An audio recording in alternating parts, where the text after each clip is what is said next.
নমস্কার বন্ধুরা বন্ধুরা আপনারা দেখছেন music electronics tips. Music electronics টিপসে আমি আজকে আপনাদের একটা ফ্রিজের কাজ দেখাচ্ছি। মনোযোগ সহকারে দেখবেন, কারণ শর্ট ভিডিও হবে, বেশি লম্বা হবে না। এই ফ্রিজ গোদরেজ কোম্পানির ফ্রিজ, কিন্তু এই ফ্রিজ আগেকার ফ্রিজ, খুব পুরনো মডেল ফ্রিজ। এই ফ্রিজ দেখলে আপনি হালকা আন্দাজ পাবেন যে খুব পুরনো ধরনের গোদরেজ কোম্পানির ফ্রিজ আছে। ঠিক আছে, এই ফ্রিজটার প্রবলেমটা কী হচ্ছে সেটা আমি পরে বলছি। ফ্রিজটা দেখছেন বারবার করে জল লিকেজ হচ্ছে। আপনাকে কি করতে হচ্ছে, মেঝে থেকে সব সময় জল কাপড়ের মধ্যে পুষতে হচ্ছে। কেন পুষতে হচ্ছে তার কারণটা দেখুন। পুরনো ফ্রিজগুলোতে কী হতো সেই প্রবলেমটাই আমি আপনাদের দেখাচ্ছি। এর পেছনে পজিশানে এটাকে বলে কন্ডেন্সার, দেখছেন? ঠিক আছে, এই কন্ডেন্সার যেটা থাকে আর ইনসাইডে থাকে ইভাপোরেটর, মানে কুলিং কয়েল থাকে।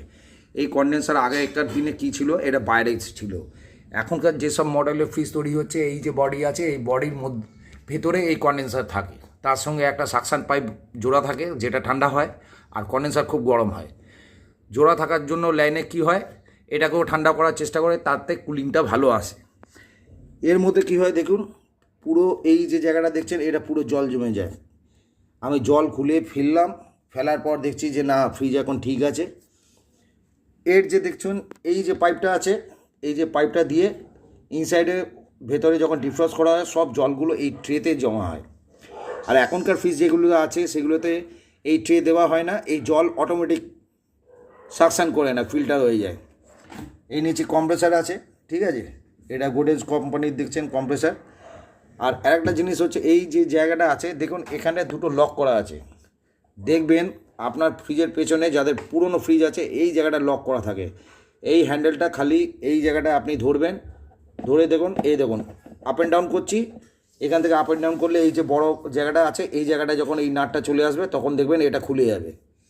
আবার দেখাচ্ছি, দেখুন, এই দেখুন এমনি করে উঠলে এই জায়গাটা চলে এলে, এই সাদা পয়েন্টটা এখানে চলে এলে এটা খুলে আপনার হাতে চলে আসবে। আপনি আস্তে করে এটাকে টানুন।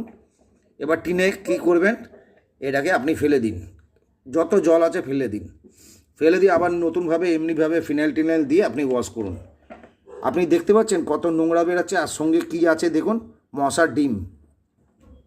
কেন এই মশার ডিমগুলো যেগুলো আছে জমছে, আপনার ঘরে মশা হচ্ছে। তো এতে কি হয়, কি মাস বছর হয়ে যায়, কিন্তু কেউ জানে না অনেকজন যে এর ভেতরে জল পড়ে এমনিভাবে। তো এই জলটা যখন জমে যাচ্ছে, আপনি জানেন না আপনার ঘরে অতিরিক্ত মশা, এই জমা জল থেকে আপনার ঘরে মশা তৈরি হচ্ছে। আর প্লাস হচ্ছে, আপনি যখন ফ্রিজের দরজা খুলছেন দেখছেন হড়হড়িয়ে ভিজে যাচ্ছে পুরো।